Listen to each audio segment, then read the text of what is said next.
ഇത് mass മോട്ടോഴ്സിന്നാണ്. Honda Activa വണ്ടി നമ്മൾ വർക്കിന് കയറ്റിയിട്ടുണ്ട്. അതിനകത്ത് നമുക്ക് പറഞ്ഞേക്കണ വർക്ക് എന്ന് പറഞ്ഞാൽ കീ സെറ്റ് കംപ്ലയിൻ്റ് ഉണ്ട്, അത് മാറ്റണം. ജനറൽ സർവീസ് ചെയ്യണം, ഫുൾ ചെക്കപ്പ്. അതേപോലെ ഓയിൽ ചെക്ക് ചെയ്തിട്ട് മാറ്റാം. പിന്നെ മെയിനായിട്ട് സ്റ്റാർട്ടിങ് കംപ്ലയിൻ്റ് ആണ് കേട്ടോ. അപ്പോൾ നമ്മൾ നിലവിൽ ഓടിച്ചു നോക്കി വർക്കിന് കയറ്റിയിട്ടുണ്ട്. സ്റ്റാർട്ടിങ് കംപ്ലയിൻറ്റ് കാണിക്കാൻ ഉണ്ടായ കാരണം വെച്ചാൽ നിലവിൽ നമുക്ക് പെട്രോൾ ഉണ്ടായില്ല ടാങ്കിൽ. അപ്പോൾ പെട്രോൾ ഒഴിച്ച് വണ്ടി സ്റ്റാർട്ട് ചെയ്തപ്പോൾ വണ്ടി ഓൾറെഡി സ്റ്റാർട്ടായിരുന്നു, വേറെ പ്രോബ്ലം ഒന്നും കാണിച്ചിട്ടുണ്ടായില്ല. പിന്നെ നമ്മൾ സർവീസിൻ്റെ ഭാഗമായിട്ട് നമ്മളതിൻ്റെ ബാക്ക് വീലിൻ്റെ ഭാഗം തൊട്ട് നമ്മൾ ചെക്ക് ചെയ്യുന്നുണ്ട്. അപ്പോൾ നമുക്ക് ബാക്കിലെ ബ്രേക്ക് ലൈനറൊക്കെ നമുക്ക് അഡ്ജസ്റ്റ് ചെയ്യാനൊക്കെ ഉണ്ട്. ടയർ ഏറെക്കുറെ തീർന്നേക്കുന്ന സിറ്റുവേഷൻ ഉണ്ട്, അപ്പോൾ ഇടയ്ക്കൊന്ന് ടയർ മാറ്റാനായിട്ട് ശ്രദ്ധിക്കുക. ബ്രേക്ക് അഡ്ജസ്റ്റ് ചെയ്യാനുണ്ട്. പിന്നെ അതേപോലെ നമ്മളതിൻ്റെ എയർ ഫിൽറ്റർ, ക്ലച്ച് സൈഡൊക്കെ നമ്മൾ ചെക്ക് ചെയ്യാൻ വേണ്ടി വെച്ചിട്ട്, എയർ ഫിൽറ്ററൊക്കെ നമ്മൾ പുതിയ ഫിൽറ്റർ കിടക്കണേ, ജസ്റ്റ് ഒന്ന് തുടച്ച് ക്ലീൻ ചെയ്ത് കയറ്റിയാൽ മതി. അതേപോലെ ക്ലച്ച് സൈഡും നമ്മൾ ചെക്കിങ്ങിനും ഗ്രീസിങ്ങിനൊക്കെ ആയിട്ട് അയച്ചിട്ടുണ്ട്. അപ്പോൾ ക്ലച്ച് സൈഡിൽ ക്ലച്ച് ബാക്കിലത്തെ വീലിൻ്റെ ഭാഗത്തൊക്കെ തുരുമ്പ് കാര്യങ്ങളൊക്കെ ഉണ്ട്, അപ്പോൾ അതൊക്കെ ഒന്ന് ഗ്രീസ് ചെയ്യണം. അതേപോലെ തന്നെ ക്ലച്ച് സൈഡും ബെൽറ്റിൻ്റെ കണ്ടീഷനൊക്കെ ഒന്ന് ചെക്ക് ചെയ്യണം, അതിനൊക്കെ വേണ്ടിയിട്ട് അയച്ചാണ് കേട്ടോ. നിലവിൽ ബെൽറ്റൊക്കെ പുതിയ ബെൽറ്റാണ്, കമ്പനി ബെൽറ്റിനെ കിടക്കണേ. ക്ലച്ച് സൈഡ് നമുക്കൊന്ന് ഗ്രീസ് ചെയ്ത് കയറ്റാം. വേരിയറ്റ് ബോഡിക്കൊന്നും വേറെ പ്രോബ്ലം ഇല്ല, ബെൻഡെക്സും വർക്കിംഗ് ഒക്കെ ഓക്കെയാണ്. അപ്പം നിലവിൽ വേറെ പ്രശ്നം കാണിക്കുന്നില്ല. അപ്പോൾ ക്ലച്ച് ഗ്രീസിങ് ചെയ്യുക, റീസെറ്റ് ചെയ്യുക, അതാണ് നമുക്ക് മെയിനായിട്ട് ക്ലച്ച് സൈഡ് വന്നുള്ളൂ. പിന്നെ എഞ്ചിൻ ഹെഡിൻ്റെ ഭാഗം നോക്കുമ്പോൾ വേറെ ലീക്കേജ് കാര്യങ്ങളൊന്നുമില്ല. കാർബേറ്ററിൻ്റെ അവസ്ഥ നമുക്ക് നോക്കുമ്പോൾ ശരിക്കും വല്ല ഓവർഫ്ലോൻ്റെ പ്രോബ്ലം എന്തെങ്കിലും ആയതുകൊണ്ടായിരിക്കാം ഒരു പക്ഷേ പെട്രോൾ തീർന്നു പോയതെന്ന് വിചാരിക്കുന്നു. പ്രത്യക്ഷത്തിൽ നമ്മൾ പെട്രോൾ ഒഴിച്ച് ഓടിച്ചതിന് ശേഷം വേറെ കംപ്ലൈൻറ്റ് ഒന്നും കണ്ടിട്ടില്ല. അതായത് ഓവർഫ്ലോൻ്റെ കംപ്ലൈൻറ്റോ മിസ്സിങ് പ്രശ്നങ്ങളൊന്നും ഇല്ലാത്തതുകൊണ്ട് കാർബേറ്റർ നമ്മൾ തൽക്കാലം അഴിക്കേണ്ട. ഒന്നാമത് കാർബേറ്റർ അഴിച്ചാൽ നമുക്ക് ജന സർവീസിൽ കാർബേറ്റർ വരുന്നില്ല. കാർബേറ്റർ ക്ലീനിങ് ഒക്കെ നമുക്ക് അഡീഷണൽ പേയ്മെൻറ്റ് തന്നെ കേസാണ്. തന്നെയല്ല നമുക്കത് ഇപ്പോഴത്തെ ഒരു സിറ്റുവേഷനിൽ കാർബേറ്റർ തൊടാതിരിക്കണം നല്ലത്. വേറെ പ്രത്യേകിച്ച് കംപ്ലൈൻറ്റ് ഇല്ല എന്നുണ്ടെങ്കിൽ കാർബേറ്റർ അഴിക്കുകയൊന്നും ചെയ്യേണ്ട. കാരണം ഇപ്പോൾ നമ്മൾ ഉപയോഗിക്കുന്ന പെട്രോൾ എത്തനോൾ മിക്സ് ചെയ്തിട്ടുള്ള പെട്രോളാണ്. അപ്പോൾ അതും എത്തനോളും അലുമിനിയം ബോഡിയായിട്ട് കെമിക്കൽ റിയാക്ഷൻസ് നടക്കുന്നതുകൊണ്ട് തന്നെ സ്വാഭാവികമായിട്ടും അതിൻ്റെ അടിഭാഗം ദ്രവിച്ച ഒരവസ്ഥയിലേക്കാണ് വരാം. ഇപ്പോഴത്തെ പെട്രോൾ ശരിക്കും സപ്പോർട്ട് ചെയ്യണത് fuel pump model new generation വണ്ടികൾക്കാണ് ശരിക്കും സപ്പോർട്ടിങ് ആയിട്ട് വരാം. നമുക്ക് പഴയ മോഡൽ വണ്ടികൾക്കൊക്കെ അതൊരു പ്രോബ്ലമാണ് ശരിക്കും.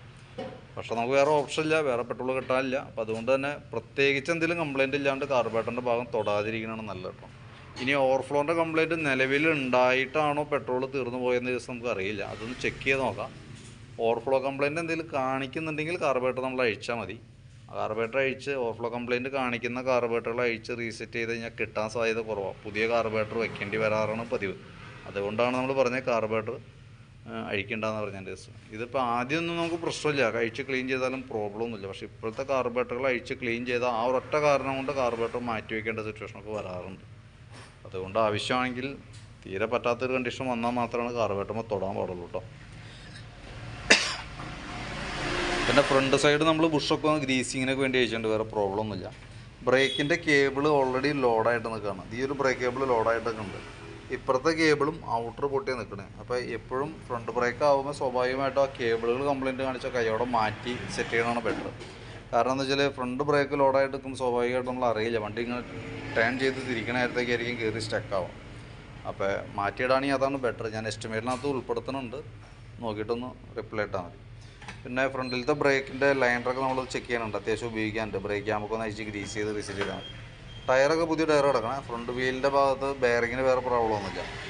കോൺസെപ്റ്റ് ചെറിയൊരു അടി കാണിക്കുന്നുണ്ട്, അപ്പോൾ തൽക്കാലം നമുക്കത് ടൈറ്റ് ചെയ്ത് ഇടാം കേട്ടോ. പിന്നെ ബാറ്ററിയുടെ കണ്ടീഷൻ നോക്കുമ്പോൾ 2022 മോഡൽ ബാറ്ററിയാണ്. ബാറ്ററി ശരിക്കും കംപ്ലൈൻ്റ് ആണ് കേട്ടോ.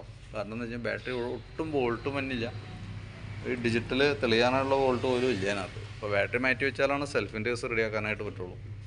പിന്നെ സ്പാർക്ക് പ്ലഗ് ഒന്ന് ക്ലീൻ ചെയ്ത് കയറ്റിയാൽ മതി. സെക്കൻഡറി ഫിൽറ്റർ യൂണിറ്റ് ഒന്ന് ക്ലീൻ ചെയ്ത് കയറ്റാം.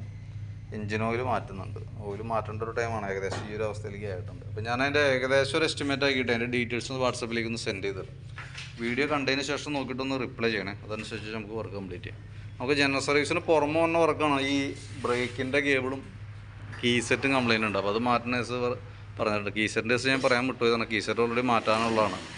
അപ്പോൾ അത് രണ്ടും നമുക്ക് ജനറൽ സർവീസിൽ പുറമെ വന്ന വർക്കാണ്. കൂട്ടത്തിൽക്കൂടെ നമുക്കത് ചെയ്യാം. അപ്പോൾ അതിൻ്റെ എസ്റ്റിമേറ്റും ഞാൻ ഇതിനകത്ത് ഉൾപ്പെടുത്തണുണ്ട് കേട്ടോ.